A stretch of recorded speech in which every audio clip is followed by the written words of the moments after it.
You're obsolete. Stop pretending you're important.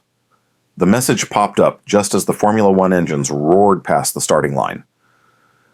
I'm Alex Nguyen, 41 years old, and I had just been fired via Slack while sitting in the VIP section at the Tokyo Grand Prix right next to my boss's biggest rival.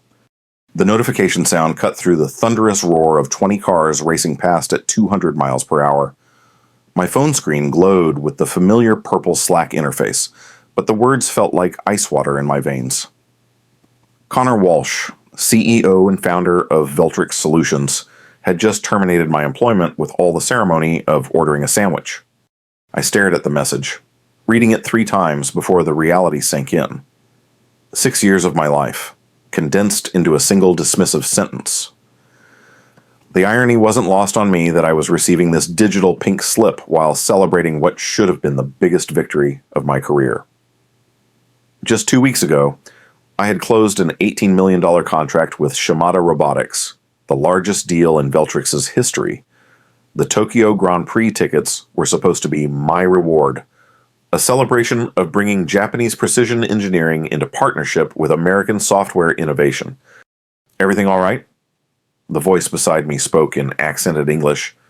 Ryohei Takeda, CEO of Namitech, had noticed my sudden change in demeanor. Of all the people to witness my professional execution, it had to be Connor's biggest competitor in the Asian market. I forced a smile and tucked my phone away. Just work, I said, though the bitter taste in my mouth suggested otherwise. Ryohei nodded politely and returned his attention to the race, but I caught him glancing at me from the corner of his eye. In Japanese business culture, reading the room was an art form, and I had apparently failed to hide my distress. The cars screamed around turn 1, but my mind was racing faster than any engine on the track. How had it come to this? 6 years ago, I had joined Veltrix as their first international hire, tasked with opening their Asian Pacific division. Connor had been different then, hungry and collaborative, willing to listen to someone who understood the nuances of doing business across cultural boundaries. I remembered our first meeting in his cramped San Francisco office, papers scattered across a second-hand desk, empty energy drink cans forming small pyramids in the corners. Alex, he had said, leaning forward with the intensity of a true believer, I need someone who can think like they do. Someone who gets that business isn't just about the product, it's about relationships. He had been right, of course. But somewhere along the way, Connor had forgotten his own wisdom. The Asian division hadn't existed when I started. I built it from nothing, one relationship at a time. I learned Japanese, not just the language, but the culture, the unspoken rules that governed how decisions were really made. I moved to Osaka, spending 3 years establishing our presence, missing my daughter's 10th birthday because I was in Seoul finalizing a contract with Samsung's robotics division.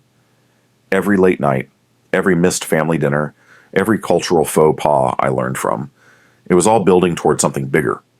And it had worked. 27 major clients across Japan, South Korea, and Singapore.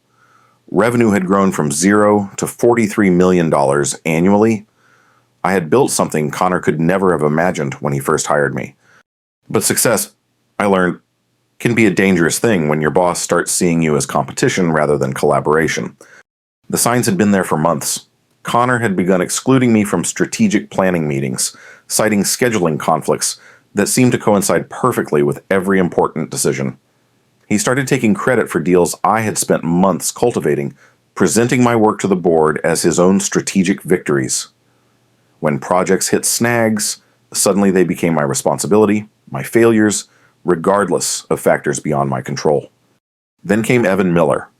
Connor's brother-in-law appeared 6 months ago with the title of Regional Development Director, a position that hadn't existed until Connor created it specifically for him.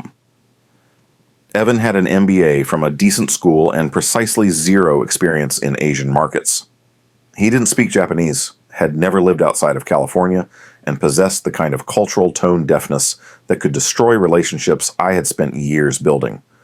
But he was family, and in Connor's world, that trumped competence. I had watched in growing horror as Evan inserted himself into client meetings, making assumptions about Japanese business practices that made me cringe.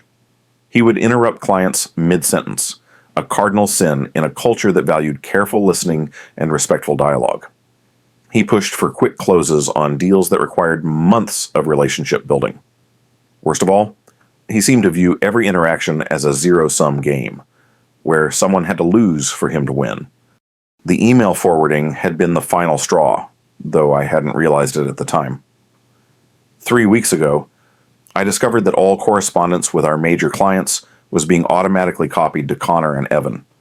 My inbox, my relationships, my carefully cultivated network was being monitored and managed without my knowledge. When I confronted Connor about it, he had brushed it off as standard oversight procedures. Now, sitting in the Tokyo sun with the smell of racing fuel and rubber in the air, I understood what those procedures had really been about. They were preparing to cut me out, to harvest the relationships I had built and hand them over to someone who shared Connor's DNA, if not his business acumen. My phone buzzed again. Another Slack notification. Your access will be terminated at 5 p.m. PST today. Evan will handle the transition of your accounts. Please don't contact our clients directly. The presumption of it made my hands shake. Don't contact our clients directly. These weren't Connor's clients. These were relationships I had built over years of patient cultivation. Late-night phone calls, countless dinners where business was never discussed until the third course. In Japanese business culture, you don't buy from companies, you buy from people. Connor had just severed those connections with all the finesse of a sledgehammer. You know, Ryohei said quietly, his eyes still on the track. In Japan, we have a saying, the nail that sticks out gets hammered down. But sometimes, the nail is holding something important together. I looked at him, wondering how much of my internal struggle was written across my face.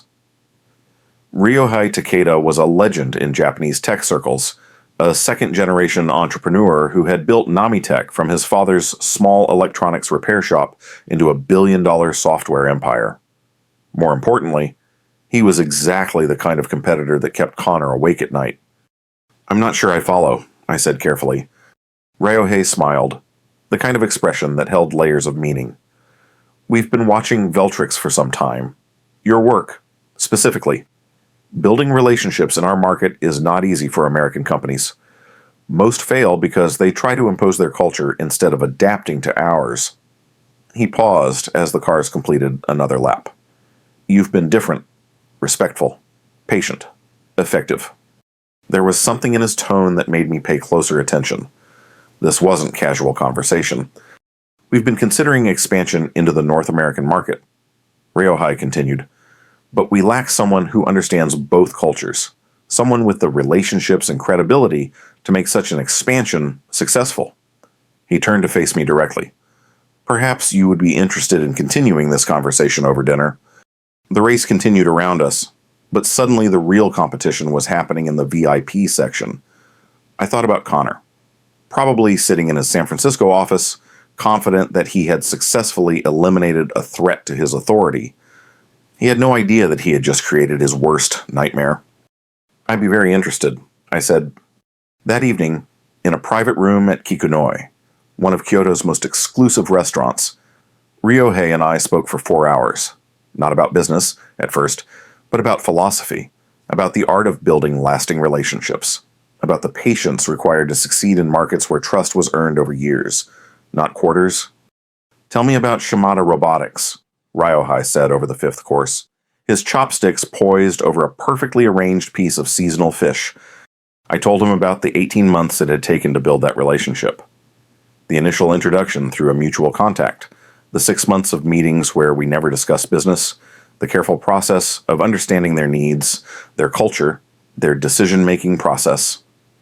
I explained how I had learned about Shimada-san's passion for vintage motorcycles, how we had spent an entire afternoon at a Honda museum before he ever agreed to see a Veltrix product demonstration.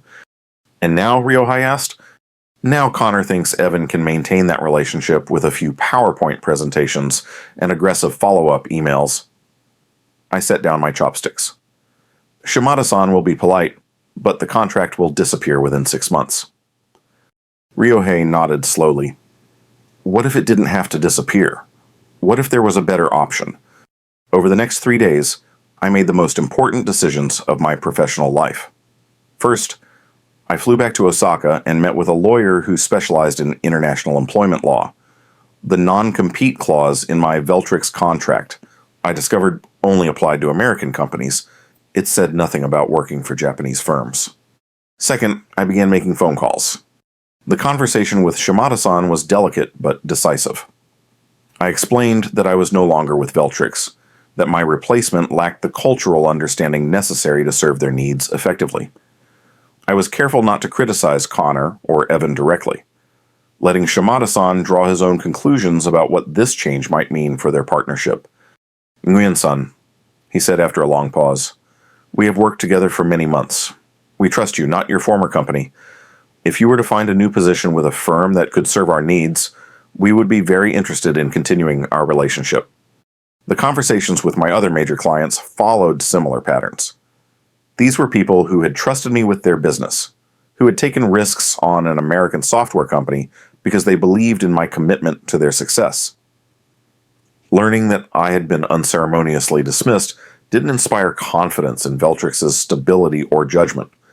Within a week, I had informal commitments from 14 major clients to follow me wherever I landed. Contracts worth over $30 million annually hanging in the balance while Connor remained blissfully unaware of the earthquake he had triggered. Ryohei's offer came exactly when I needed it most. Vice President of North American Expansion for Namitech, with full autonomy to build the division as I saw fit. The salary was competitive, but more importantly, I would have equity, a real stake in the success I was helping to create. No more building someone else's empire while being treated as disposable labor. I accepted. The announcement came at the Asian Technology Summit in Singapore, 2 weeks after my dismissal. I stood on stage next to Ryohei, introducing Namitech's expansion into the North American market to an audience that included journalists, investors, and competitors from across the region. The presentation was professional, focused on our technology partnerships and growth strategy. I didn't mention Veltrix once. I didn't need to. By the time Connor learned about my new position, it was too late. The phone calls had already been made, the relationships activated.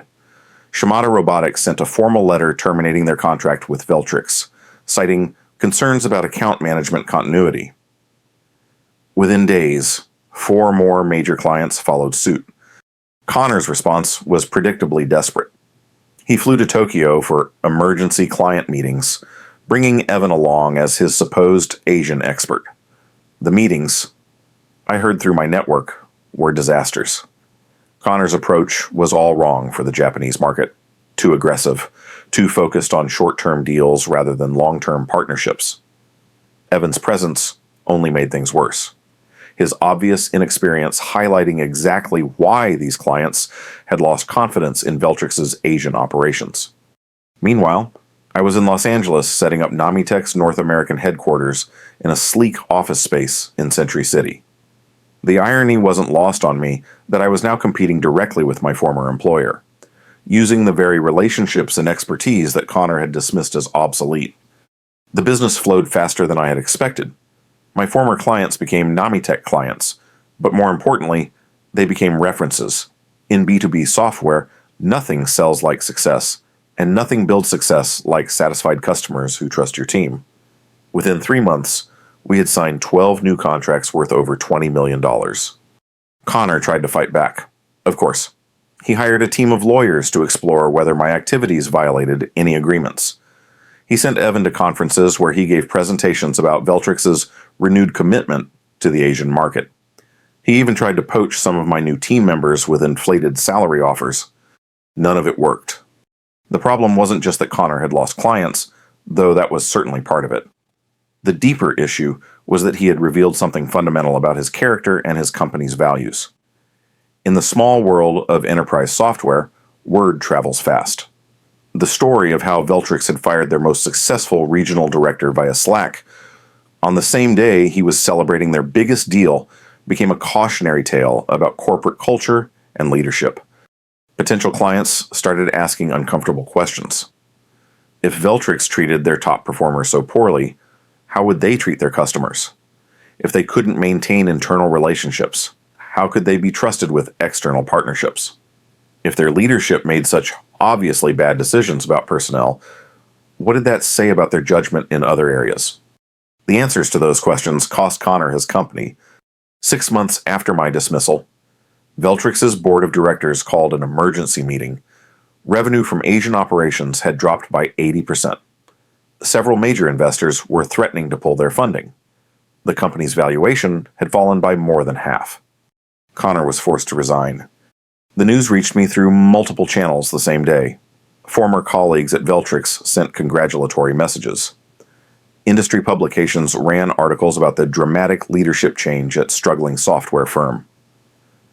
My phone rang with calls from investors who wanted to know if I was interested in joining other companies as they expanded into Asian markets. But the call that mattered most came from my daughter. "Dad," Emma said, her voice excited over the international connection, "I saw the article in TechCrunch about your new company. Mom says you're doing really well." I was standing in my new office, looking out at the Los Angeles skyline when she called. The view was spectacular, but not as beautiful as hearing pride in my teenage daughter's voice. "I'm doing okay, sweetheart," I said. "Better than okay, actually."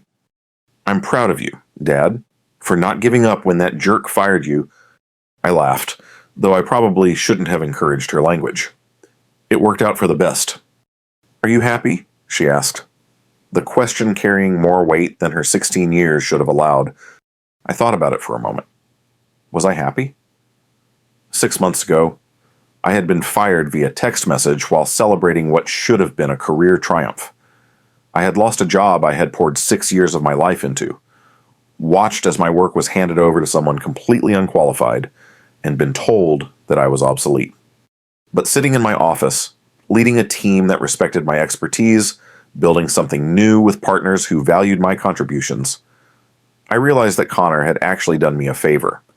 He had freed me from a situation where I was never going to be truly valued, never going to be anything more than a replaceable employee in someone else's vision. "Yeah, I said, "I'm happy, really happy." A week later, I received one final message from my old life, not on Slack this time, but LinkedIn. Connor had sent a connection request with a note. "Hope there are no hard feelings. Would love to catch up sometime and discuss potential partnership opportunities." I stared at the message for a long time before declining the request. Some bridges, once burned, aren't worth rebuilding. Instead, I forwarded the message to Rio High with a simple note. "Thought you might find this interesting." His response came back immediately. "Desperation has a very distinctive smell." The following month brought news that Connor had taken a consulting position with a small startup in Fresno, helping them develop their go-to-market strategy. Evan, according to mutual connections, had returned to his previous job in insurance sales. Meanwhile, Namitech announced the opening of our second North American office, this one in Austin, Texas. We were hiring 50 new employees and had signed partnerships with 3 Fortune 500 companies. The press release quoted me extensively about the importance of cultural understanding in building successful international business relationships. Success in global markets isn't about imposing your culture on others. I told the journalist, "It's about building bridges between cultures, finding common ground while respecting differences. Companies that understand this thrive. Companies that don't, well, they end up losing their best people and their best opportunities." The article ran with a photo of me standing in the Namitech Austin office, shaking hands with the mayor as he welcomed us to the city. It was picked up by several other publications, and within days, my inbox was full of inquiries from companies looking for advice on international expansion. I had become exactly what Connor once valued and then dismissed. Someone who understood that in business, relationships are everything. The Tokyo Grand Prix felt like a lifetime ago, though it had only been 8 months. I still had the ticket stub tucked away in my desk drawer as a reminder of how quickly everything can change. Sometimes I pulled it out and remembered that moment when Connor's message had appeared on my screen, when I thought my career was over. What Connor never understood, what Evan couldn't grasp, and what ultimately cost them everything, was that you can't replace relationships with PowerPoint slides. You can't substitute cultural understanding with aggressive sales tactics. You can't build trust through corporate hierarchy or family connections. In the end, Connor thought he could make me obsolete with a single message. Instead, he made himself irrelevant with a single decision. He had forgotten the most important rule of business. People don't buy from companies. They buy from people they trust. And trust, once broken, is almost impossible to rebuild. The irony was perfect. Really. Connor had accused me of pretending to be important, but importance isn't something you claim for yourself. It's something others recognize in you. My former clients had recognized it. Rio High had recognized it. My new team recognized it every day. Connor, sitting in his Fresno office, was probably still trying to figure out where it all went wrong. The answer was simple. He had confused authority with leadership, ownership with expertise, and family loyalty with business competence. Those are expensive mistakes in any industry, but in the relationship-driven world of international business, they're fatal. As I prepared for another trip to Tokyo, this time to celebrate Namitech's newest partnership with a major automotive manufacturer, I thought about what I might say if I ever saw Connor again. Maybe I'd thank him for firing me. Maybe I'd explain how his decision to cut me loose had actually set me free to build something better. Or maybe I'd just smile and say nothing at all. After all, success speaks louder than words, and my success was about to lap his like a Formula One car passing a broken-down competitor. Connor thought he was firing an employee. Instead, he had created his biggest competitor, armed with 6 years of insider knowledge and a network of relationships that he had foolishly assumed belonged to the company rather than the person who had built them. The Tokyo Grand Prix would be starting again in a few months. This time, I'd be watching from an even better seat, courtesy of Shimada Robotics, who had become one of Namitech's largest partners. And this time, when my phone buzzed with a message, it would be congratulations from my team, not a pink slip from a boss who had confused intimidation with leadership. In business, as in racing, the fastest car doesn't always win. Sometimes, it's the driver who best understands the track, the conditions, and the competition who crosses the finish line first. O'Connor had given me a head start in a race he didn't even know he was running. By the time he realized what was happening, I was already too far ahead to catch.